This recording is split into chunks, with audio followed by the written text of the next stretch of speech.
Добрый день. Меня зовут Груздева Ирина. Я кандидат философских наук, закончила АИ Business School со степенью Global Executive MBA. Я лектор РАНХИКС и зам генерального директора консалтинговой компании Insight Trust.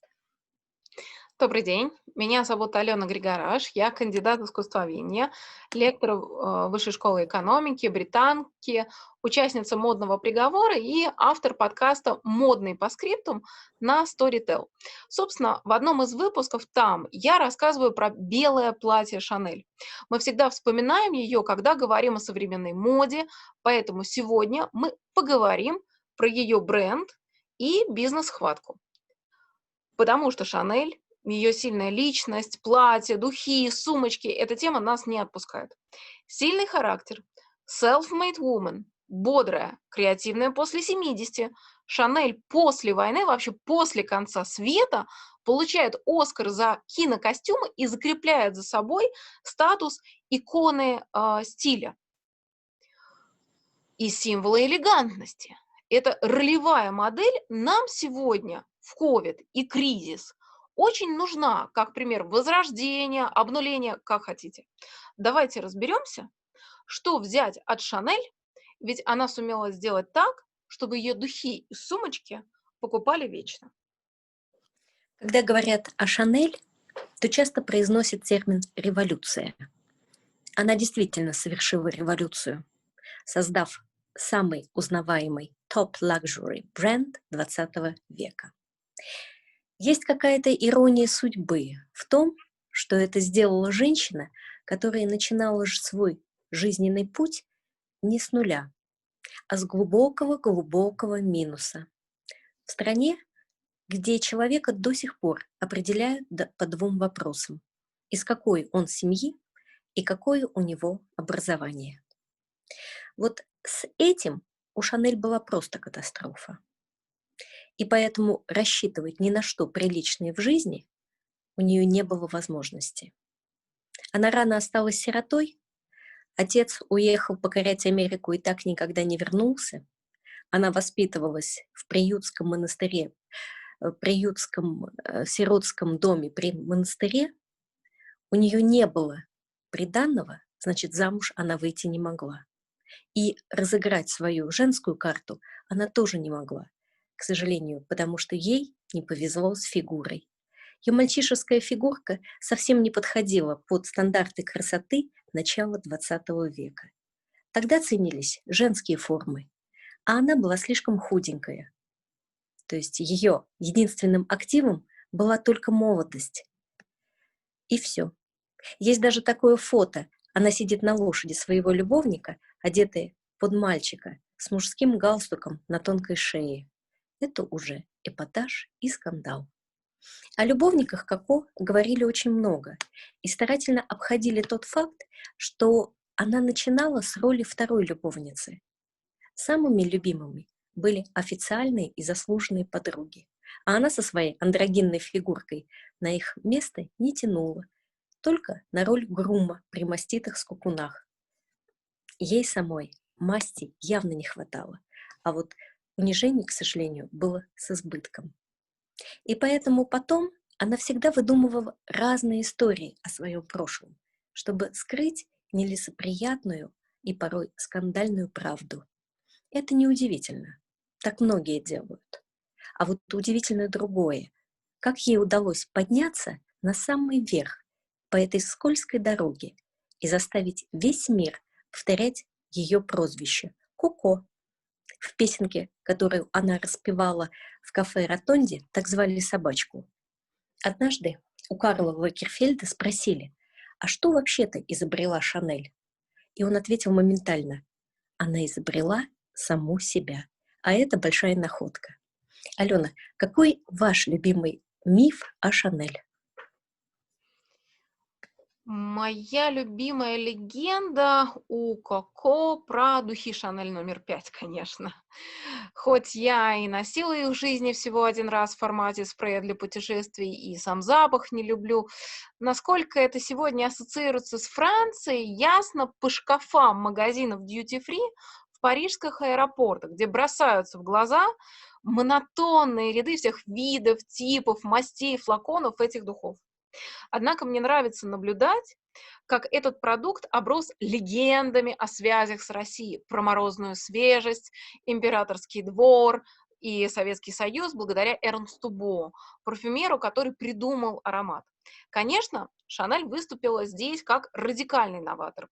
Она придумала к своим вещам продавать еще и духи в модном доме. Конечно, она пришла к химику, который бы интересовался последними достижениями в парфюмерной промышленности. После Первой мировой войны люди предаются гедонизму все, кто может. Это стимулирует промышленность, в том числе химическую. И к 1921 году изобретают альдегиды, которые позволяют делать искусственные ароматы. А это значит, экономия на настоящих эфирных маслах, да еще и эффект закрепленного запаха на долгое время. Так что Шанель избавляется от всяких ассоциаций женщины в аромате с маслом розы или жасмина.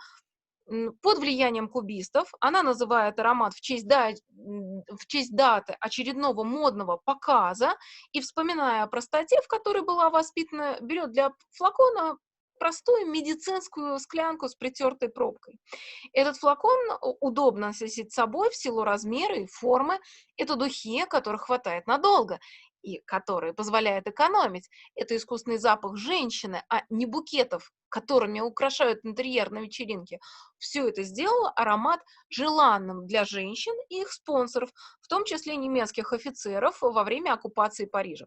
В этом смысле мне импонирует позиция Шанель, которая на все вопросы о закрытии магазина ради любви к родине отвечала, что обеды и ужины никто не отменял, и деньги на них нужно откуда-то брать. И лучше работать, чем умирать от голода. Ирина, а что про бизнес-сторону духов известно? Их действительно создал парфюмер Эрнест Б, а вот промышленное производство и продажу наладили братья Вертхаймеры. Контракт был подписан еще до войны, когда активно работала ателье Шанель, шли хорошие продажи одежды, и поэтому она согласилась на 10% от прибыли от продажи духов. Во время войны ателье было закрыто где-то с 1940 года, но духи продолжали продаваться. Правда, от Шанель были закрыты продажи во всем мире, а особенно в Америке, куда уехали Вертхаймеры. И она совершенно справедливо считала, что ее надули. Вот тогда-то она и обратилась к нацистам и попыталась разыграть еврейскую карту и отобрать производство духов у братьев на основании того, что они евреи. Вертхаймеры в бизнесе были далеко не новички. И все заводы заблаговременно переписали на человека, который был близок к коллаборационистскому режиму Виши. Поэтому вопрос пришлось решать уже после войны.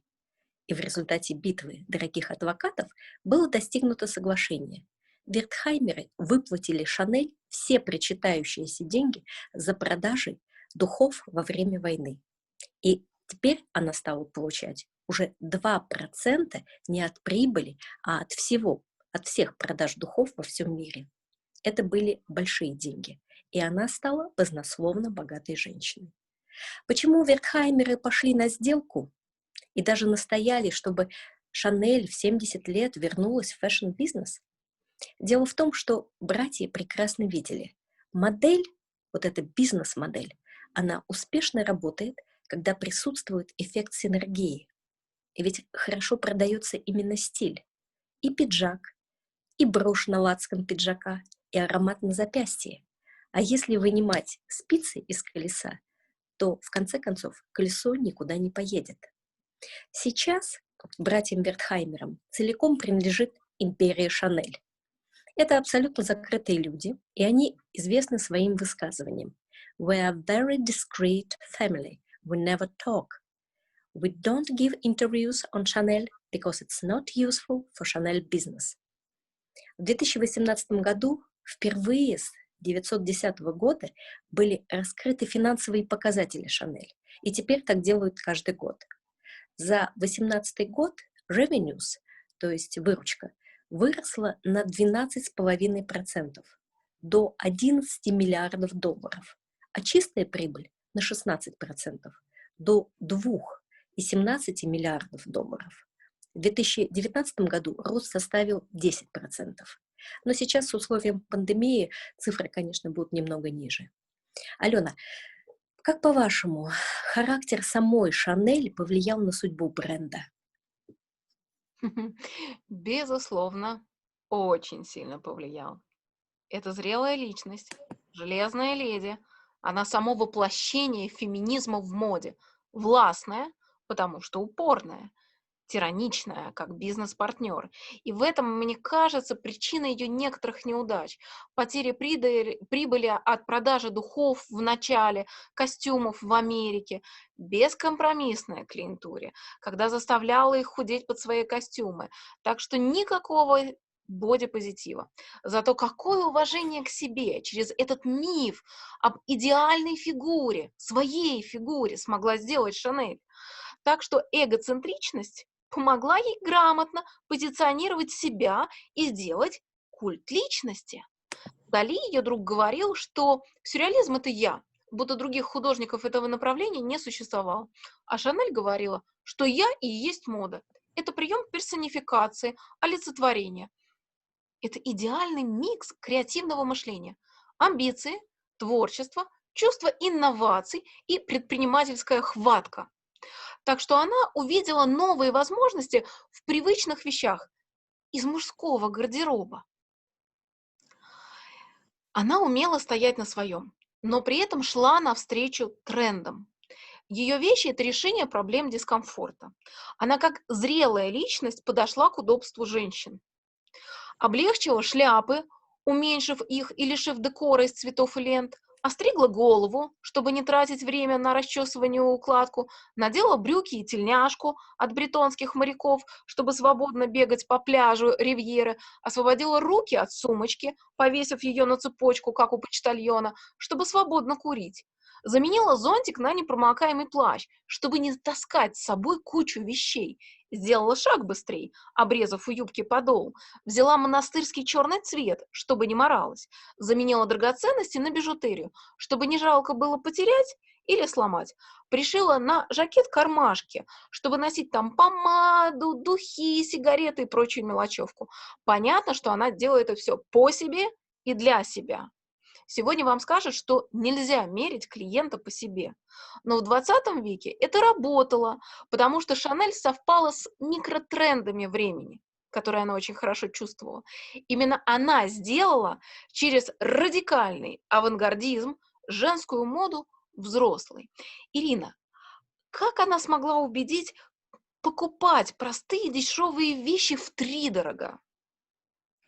В том-то дело, Алена, в том, что они не были дешевыми. Она ставила за эти вещи максимально высокую возможную цену. И на вопрос, почему так дорого, отвечала всегда одно и то же: иначе меня не будут воспринимать всерьез. Шанель номер 5, вот этот флакон, он стоил как 3 обычных флакона других духов. То есть цена была в 3 раза выше. И тем не менее люди покупали. Покупали, опять же, потому что Шанель продавала стиль. Она не продавала вещи сами по себе. Если до нее кутюрье спокойно сидели в своих ателье, и им этого вполне хватало, то она вышла за строгие рамки, когда поняла, что выгоднее продавать не моду, которая слишком быстротечна, а выгодно продавать стиль. Для нас это привычное дело, что под одним luxury бренд мы можем купить практически все. Но за этим стоит ее очередной гениально правильный вход. Если к тебе приходит клиент, то он покупает твой стиль, и поэтому ты смело расширяешь линейку продуктов и продаешь все, что можешь продать под своим брендом. И одежду, и аксессуары, и сумки, и бижутерию, и парфюмерию. И финансовые ручейки от продажи таких разных продуктов сливались и сливаются в одну полноценную реку финансового успеха. Сейчас ее бренд оценивается в 13,7 миллиардов долларов. Алена, как вы оцениваете вклад Лагерфельда в развитие этого бренда?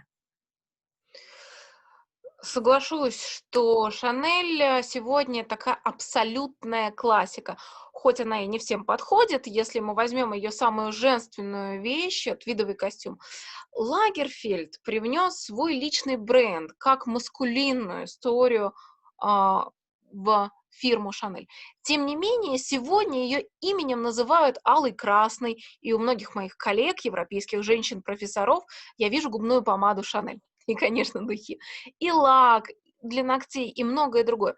Любопытно, что современное искусство, как, например, Уорхол, который сделал шелкографию с духов Шанель, и современные мемы про Анну Вентуру, вроде «питаться это не очень-то по Шанель», намек на ее требование быть спортивным во всем, даже собственным любовником. Даже в последнем фрик-шоу Жана Поля Готье, приезжавшем в Россию в 2019 году, не обошлось без высмеивания дома Шанель, эстетика которого базируется на тирании элегантности. И все это свидетельствует о том, что Шанель даже после смерти добилась своего. Одеваться как Шанель, будь худой как Коко, это новая норма. И вы помните сам Лагерфельд и его невероятную историю, когда он уже в очень пожилом возрасте страдает, но худеет. И мы его помним как невероятно стройного кутюрье.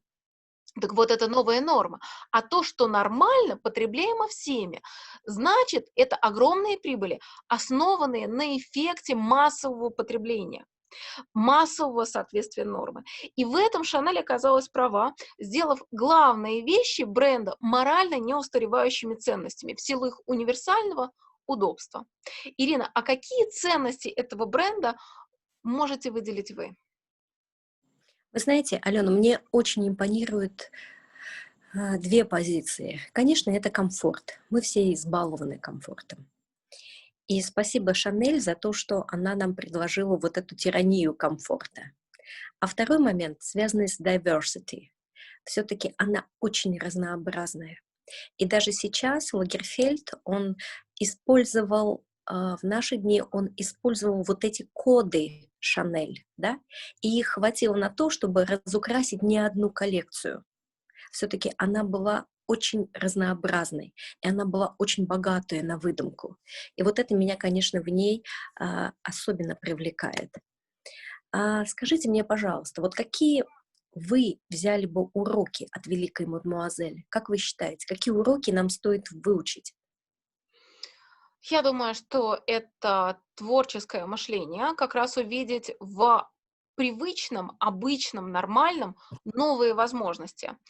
Это железный характер, который базируется на бесконечной любви к жизни. Это вот та самая воля в жизни в ее буквальном, можно сказать, женском воплощении. И я думаю, что несгибаемость характера Шанель, несмотря ни на какие невзгоды и падения, умение вставать с колен и начинать заново в любом возрасте, при любых обстоятельствах, вера в себя, это то, чему нам нужно сегодня, и можно у нее сегодня поучиться. Полностью согласна. Я думаю, что ее success drivers — это, конечно, вот это жизнелюбие и воля, деловая хватка и очень цепкие, как вы сказали, креативные мозги. Вот это ей позволяло оставаться всю жизнь на плаву и в 70 лет начинать сначала и в 70 лет выигрывать. В этом плане она, конечно, действительно великая мадемуазель. Женщина, у которой очень сложный характер, но совершенно сумасшедшее жизнелюбие, воля, деловая хватка и очень-очень цепкие мозги. Спасибо большое, Спасибо. Алена. Спасибо вам за разговор. Мне было очень приятно с вами общаться. Спасибо. Спасибо, взаимно. До новых встреч. Спасибо. До новых встреч.